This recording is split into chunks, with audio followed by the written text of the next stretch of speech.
Under Night in Birth is a game developed by French-bred studios, published by Arc System Works, and most commonly in America is known as the game that took Melee out of EVO. And overall, I think it's honestly a really fantastic game.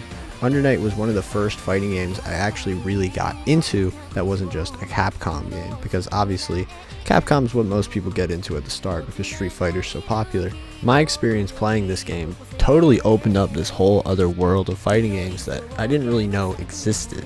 Like, obviously there were anime fighting games, but I always assumed that was stuff like Dragon Ball Z Budokai Tenkaichi 3 or Naruto Ultimate Ninja Storm, where it's sort of like a 3D arena where you're sort of hopping around doing all that stuff. But no, this is just like essentially just Capcom fighting games, but sort of leveled up. As I've developed more of a sort of repertoire with this kind of stuff, I realized that Capcom actually influenced a lot of these types of games with Darkstalkers, so I thought that was really cool, and I got into Darkstalkers a lot from this as well. But that's a story for another time. Essentially, what I want to do is, since Arc System Works is getting really popular as of late, especially French-bred with the release of Melty Blood Type Lumina, I wanted to show my sort of appreciation for this game, because it's a game that really got me into this whole realm of fighting games, and I hope that my sort of passion for it allows you all to have some sort of interest in checking it out. Because say you do like Melty Blood or Guilty Gear Strive and you want to try out some new games that are actually still getting updated to this day, I would definitely recommend giving Under Night a shot. As an avid fighting game fan to be, I decided, man, I really like fighting games, because I got really nostalgic over me and my cousins playing Ultimate Marvel vs. Capcom 3 and a bunch of other fighting games when we were younger, and I thought, I want to look some of that stuff up. So of course I looked it up on YouTube and I saw the GOAT Maximilian Dude show up, and he was playing a lot of games I've never really heard of, like a lot of these anime games, and I was pretty taken aback and confused, but why not, you know? If he likes them, they might be good. So I decided to give some of them a watch, and then I stumbled onto another YouTuber by the name of Coefficient, who's actually been doing really well as of late, which is great to see. But I remember back then he must have had like less than 20k subs, and now he's over 100k, which is super fantastic to see. And he did a ton of videos on Under Night, and I was just like, this looks super cool. Some characters I loved immediately from the start. Carmine, I have a huge sort of fascination with characters with blood abilities. I think it's really cool. Merkava, he was so weird and cool. I just like, man, I want to be that monster thing. He looks awesome, because a lot of fighting games don't have the monster character, or that's more of a newer kind of thing, because like Capcom games, they rarely have it, and if they do, like I said, Darkstalkers, the whole thing is monsters. And another character I just loved from the start is Akatsuki, because I thought he was just super sick. He was just like Ryu on steroids, and I was just like, man, he is so cool. All of his supers looked absolutely insane, and he was just cool. I don't know. It was simple and easy to pick up as well, which made it a lot easier for me to get attached to him, because Carmine and Merkava were definitely not super beginner friendly like Akatsuki was. Now, as I just said, obviously this game gets pretty advanced, and from some of the clips I've been showing in the background of this year's EVO sort of tournament of this game, it gets pretty crazy. Like these Byakuya players, that Merkava clip, it's crazy, and it's just super cool to see. And the fact that every single character in the game has that potential, not like equally, but like has the potential to just be like broken and just absolutely just tear apart the opponent. It's so awesome. And seeing these types of videos when I was a lot younger made me so fascinated in playing the game. I was just like, this looks so awesome. I want to do all this stuff because it just looks cool. As simple as that is, it looks cool. I wanted to play it because it looks cool, and turns out it doesn't just look cool, it's super fun to play.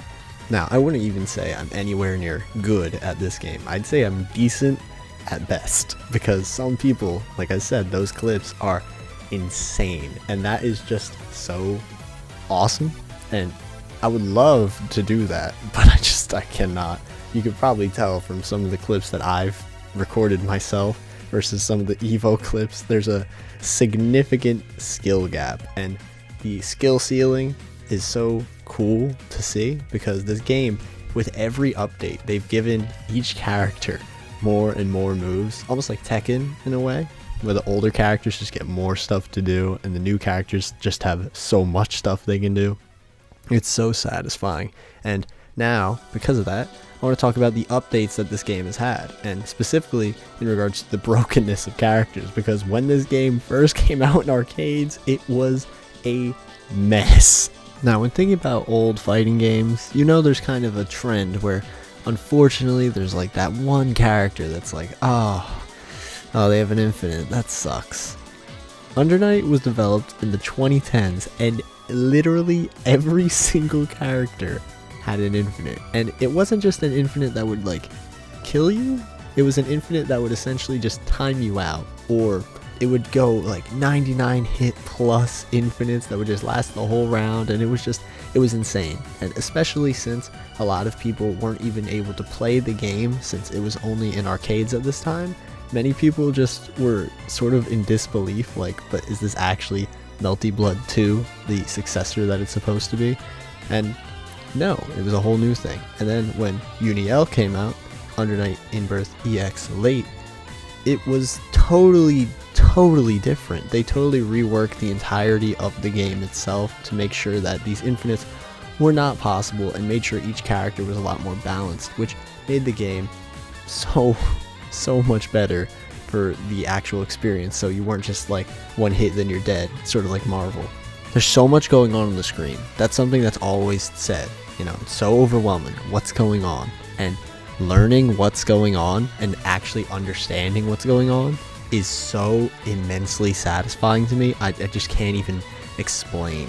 Like, being so utterly overwhelmed and then slowly, little by little, knowing the ins of each character and their very intricate moveset, and then once you finally get to that level where you sort of understand each character and how they interact with others, it's so satisfying to me in a way I just can't describe. It makes me feel as though I can actually sort of explain what's going on to someone who doesn't know, and make it feel in a way that gets them really interested. And that's something I really want to do, obviously, because I enjoy the games, and being able to talk at that sort of slight expertise where I can just understand the baseline is still like, whoa, you know what I mean? And now that we're on the topic of how the neutral changed specifically, I might as well talk about what makes this game unique compared to other fighting games. So at the bottom of the match, for literally every match, there's a meter that slowly fills as the game continues, and it does this many times. How you fill this meter is you have to do either really skilled offense or defense, which I think definitely makes it really involved and allows for a whole other mind game to be built besides just fighting one another. You're trying to figure out, oh, if I do this thing, will I get more of this meter? And the reason why this meter is so important is because it allows your character to do a bunch of different techniques. Say you want to gain all that extra meter just to give it to yourself so you have more points to do EX special moves or a super move, you could do that.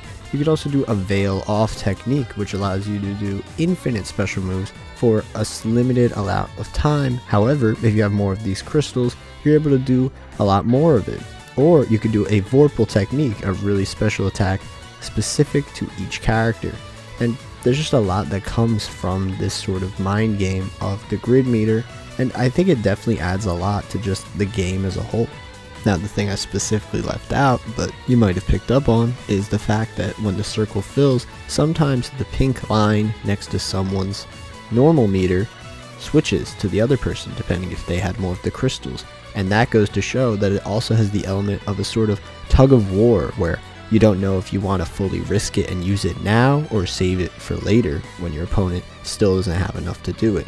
Basically, you have to ensure that you keep having these advanced offense and defense just to make sure you can use this meter for what you want later.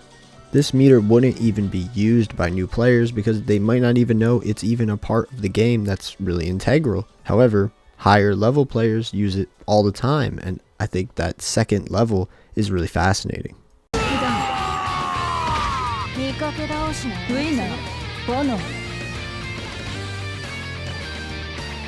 Now, as there's been newer versions of the games, there's obviously been other things like new characters, and I've been showing quite a bit of them through gameplay that's been interspersed through here, but specifically because we just saw her, Phonon, Wagner, Enkidu, Mika, and the newest character in Uniclear, Landrakia, are the newest characters that were added after the first ever console port and just not arcade version, Uni-L. Yes, I know that these abbreviations are a bit confusing, but you sadly get used to it, and who knows, maybe the sequel will get another name besides Uni, insert rest here. While I was being facetious there is actually murmurs of an actual Under Night sequel being put in development. Narita and Raito, the producer and composer of Under Night respectively, have both made tweets about this being a possibility. And the fact this was tweeted out just a few days before Multi-Blood Type Lumina dropped has me very, very interested. Like, they've been planning on this for a while. Like, they dropped Uniclear back in 2020, so now it's 2021. Maybe they're planning on releasing it in 2022, 2023, I don't know. But I'm really, really excited. I hope that they keep the grid meter. I feel like Under Night without the grid meter is an Under Night, and I would just love to see all the new characters, because I think that a lot of the newer characters that they've added through the later sections of the game were absolutely insane, and they seem to be putting a lot of focus on Landrakia and Wagner's rivalry because fire and ice, and I'm just curious to see where this goes. Now, the last thing I wanted to talk about, obviously, it's in the thumbnail, and I talked about Melee and all that, Under Night's presence at EVO. Under Night's been a pretty niche game for a lot of its running time. Like I said, it was made in the early 2010s, and now it's getting a lot more notoriety, especially because of Arc System Works' ascent to be one of the gods of the FGC and releasing banger after banger. And I think it's interesting, this EVO proposition is what made it feel like it really elevated, when in reality the community for Under Night has always been pretty strong but small because of this lack of exposure through EVO and other fighting game tournaments. So the Under Night community created Climax of Night. This is a tournament for Under Night loyalists and games made by French bred to really show their love for these games, because they don't get that much exposure, so they decide to all converge on one location and make themselves known instead of just being dispersed throughout other areas. They're going to converge at one place and really make a name for themselves, and it's gone really, really well, and I'm very curious to see how far it'll go with the release of Multi-Blood Type Lumina and possibly Under Night sequel in the future. A bit of a late edit, but ironically enough, I just checked to see how the Climax of Night team was doing, and it turns out that they are actually having their next tournament on November 20th and 21st, so pretty sick, and I'm definitely going to be tuning in, and I hope you do as well. I'm so happy that I was introduced to these type of games at such a young age, and I was able to not only grow as a person playing these games, but see the community grow as well as me. It makes me feel as though I've been, even though not in the community, it makes it feel almost like I've been with it for such a long time, and it's just really satisfying to see stuff like Climax of Night do so well, Under Night get into EVO. It's honestly really, really satisfying, and I hope that this continues for other franchises that aren't as well known as well, and I'm just really looking forward to see what happens next for Under Night, and not just that, but just fighting games as a whole. With EVO seeming to be coming back in full force because of the buyout from PlayStation, I'm really curious to see what happens in the future, and because of that, I think it's really, really exciting to be a fighting game fan right now. I just wanted to make this video because I'm such a huge fan of the series, and I saw that a lot of people were getting into Arc System Works games from Multi-Blood and Guilty Gear, and I was like, hey, this game's pretty fire. So wanted to show my love for the game because I just wanted to, and plus I'm actually able to get footage for the game relatively easily, so I'm just like, why not, you know what I mean? Anyway, if you enjoy this type of video, it actually took a long time to edit and literally almost lost all of the footage, which was terrible. I would have had to restart a whole 6 to 7 hours of editing. It would be really appreciated if you could show some support. It would really mean the world, because I want to do a lot more fighting game stuff, and this is just one of the few. I mentioned Darkstalkers earlier. There's a lot of other games, Guilty Gear, which I did a video on relatively recently. I really want to do one on BB Tag, because that was sort of the next step after Under Night that got me super invested in these types of games. So that's probably what I'm gonna do next for these sort of in-depth look at the game and the community and all that. So hope you enjoyed this video. If you did, thanks, and I hope to see you around.